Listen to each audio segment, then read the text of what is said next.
Good evening and welcome to the Nevis Newscast for today, Wednesday, February 3rd, 2016. I'm Bronte Swanston Hendrickson. Now for the news in detail. The Cabinet of the Nevis Island Administration met with the Police High Command in Nevis yesterday, Tuesday, February 2nd. According to Premier and Minister responsible for security on Nevis, the Honourable Vance Amory, the Cabinet had made a decision to meet with the Police High Command since last week. The imperative of the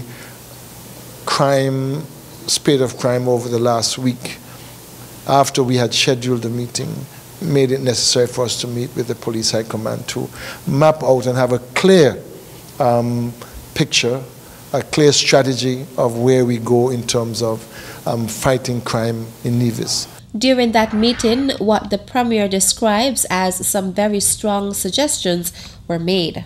We will see the police much more visible in the communities.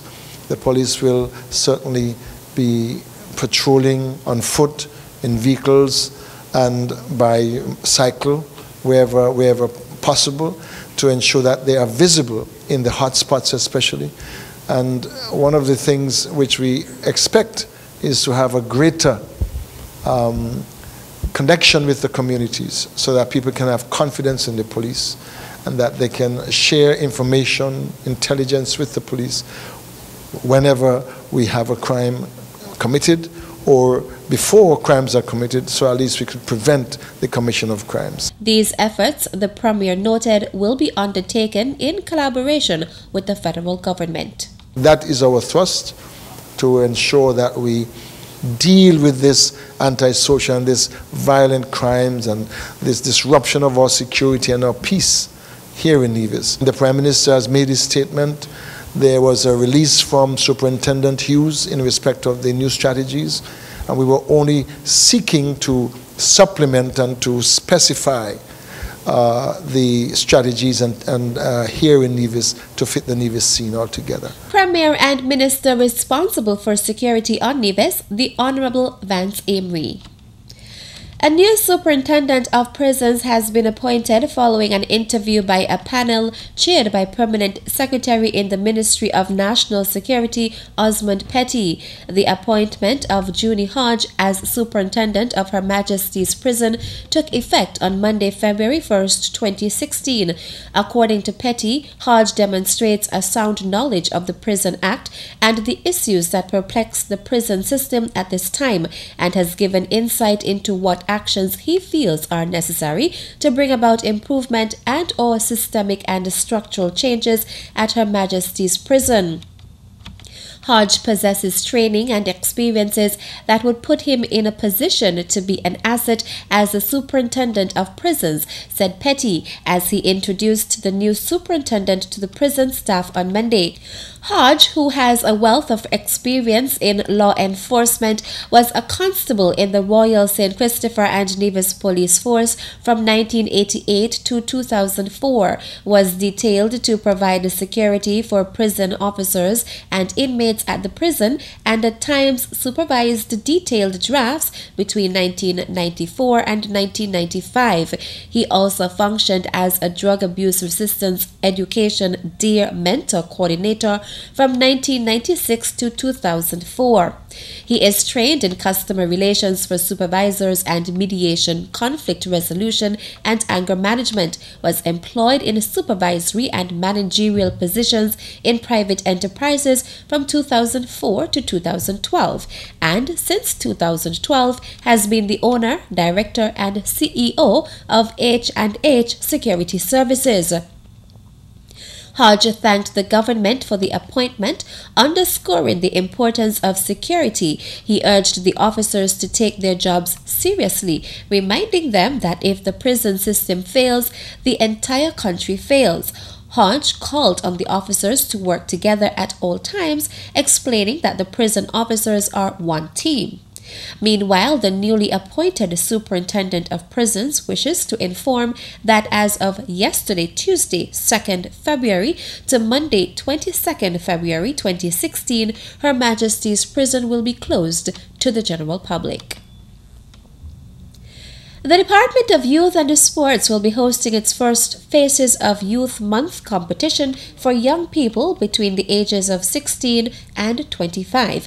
In a recent interview with the Social Development Outlook's Curtis Morton, coordinator of youth development, Zanella Claxton, spoke about the idea behind the competition. We thought a good idea was to get young people to be the ones to promote the youth events. Now, that doesn't mean I'm old by any means, but it does mean that when our youth see their peers, the people they see every day, they are the ones who would then boost their interest and motivate them and say, you know, in fact, if my colleague can do this, if somebody my age can do this, then what is stopping me from doing it as well? And it also gives them something to aspire to. So they're like, okay, she's doing that, then I can do it too. And goal setting and standard setting is something that we also is part of leadership. And so that's something that we want them to get used to doing, to get used to being a part of. And so the Face of Youth Month, and we use the word face because we wanted a way to brand it. We'll have a male face and a female face. And that pair, that team, would spend the rest of the time promoting the Youth Month activities. Claxton also outlined details of the competition night. On the evening of February 27th, you will have a 3-round competition. Round 1 will be our introduction. So the introduction will take the form of a video introduction. That will be pre-recorded, showcase their personality a bit, and they will basically be saying why they think they would make a good face. According to Claxton, after the introduction, the participants will be interviewed on their video introduction. Round 2, we go into the youth issues round. They have to each select an issue which they feel affects young people. They have to make a presentation, maximum of 4 minutes, and they can present it however they choose to present it. Claxton says the final round is dubbed Why Wait? The 8 participants will be paired into male and female teams of 4 and would then have to choose a ministry in the Nevis Island administration to depict. So you pick the ministry, and you and your partner will decide who wants to take the role of the minister responsible for that ministry and who wants to take the role of the permanent secretary. You are now running the ministry. And so on the night of the event, they will be asked questions about what they would do in certain areas of the ministry. Participants are required to dress appropriately for their role and to answer questions pertaining to their respective ministries. The Faces of Youth Month competition is slated for 7:30 p.m. on Saturday, February 27th at the Nevis Performing Arts Center. Claxton says the night will also include entertainment, fillers, and door prizes. Tickets for adults cost $15, for high school students $10, and for primary school students $5. Still to come. Tourism revenues have been steadily increasing over the past 5 years in Nevis. The details after this break. Welcome to Nevis. It's easy to believe that all Caribbean islands are the same until you visit Nevis. Nevis is the Caribbean of a bygone era. You will enjoy a most intimate vacation on Nevis. You're only a stranger here once. We offer exclusive and barefoot luxury stays. With only 400 hotel rooms, our island may be exclusive. But a warm, genuine and friendly welcome is just everywhere. We look forward to meeting you. Visit nevisisland.com.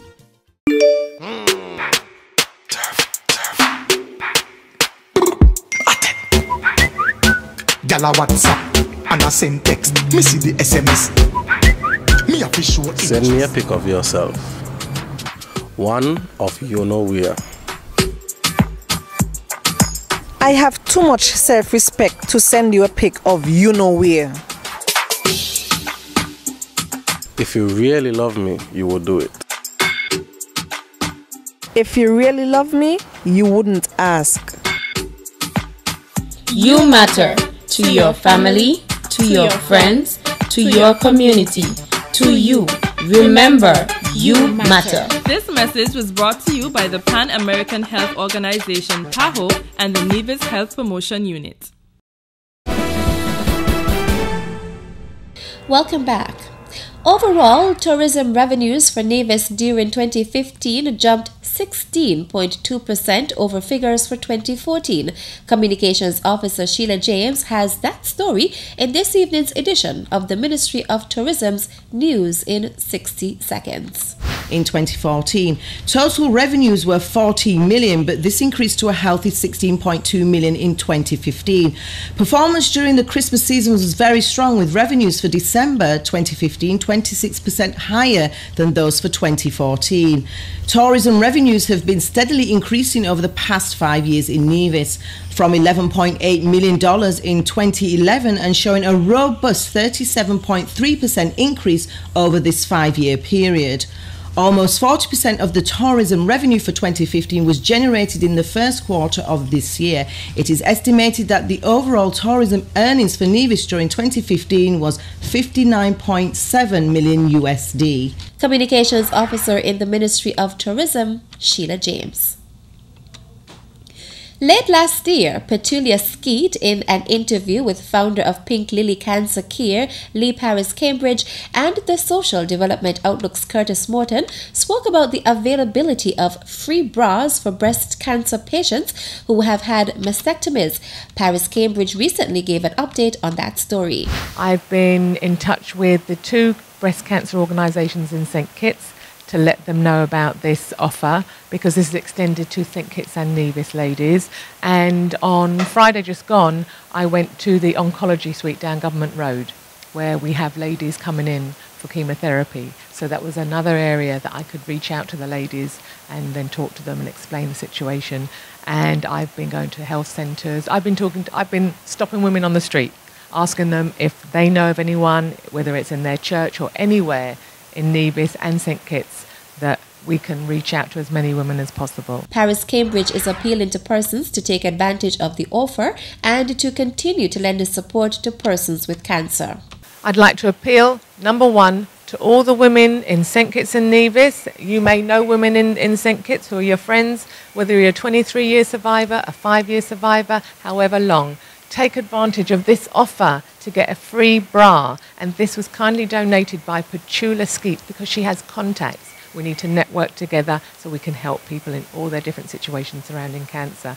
And with those who are still going through the battle, please help provide financial support, fundraise, organise an event with your work, with your friends, with your church, with your schools. We are one nation and we all have to help one another. Founder of Pink Lily Cancer Care, Lee Paris Cambridge. Timothy Antoine, newly appointed governor of the Eastern Caribbean Central Bank, ECCB, paid a courtesy call on Prime Minister the Honorable Dr. Timothy Harris on Monday, February 1st at government headquarters. Prime Minister Harris officially welcomed and congratulated the governor on his new post and offered him words of encouragement. The Prime Minister explained that there are several internal and external issues relating to how the ECCB goes about pursuing its mandate, and stated that the government is on board to assist where necessary. Prime Minister Harris expressed his government's desire to be able to rely upon the expertise within the central bank to assist nationally in dealing with some of the challenges faced, and for one which the government would require a broader tool of technical support to deal with some of the matters. The ECCB Governor, Timothy Antoine, who recently moved to St Kitts to take up his position at the bank in Bastille, thanked the Prime Minister for welcoming and wishing him well in his endeavours. He also expressed profound gratitude to the Monetary Council for placing confidence in him to lead the central bank at this particular time. Governor Antoine met with the management team of the ECCB and with local and regional media on Monday and used the opportunity to cast a vision to the staff and media partners. And that concludes this evening's presentation of the Nevis Newscast. Thank you for viewing. I'm Bronte Swanston Hendrickson. Good night.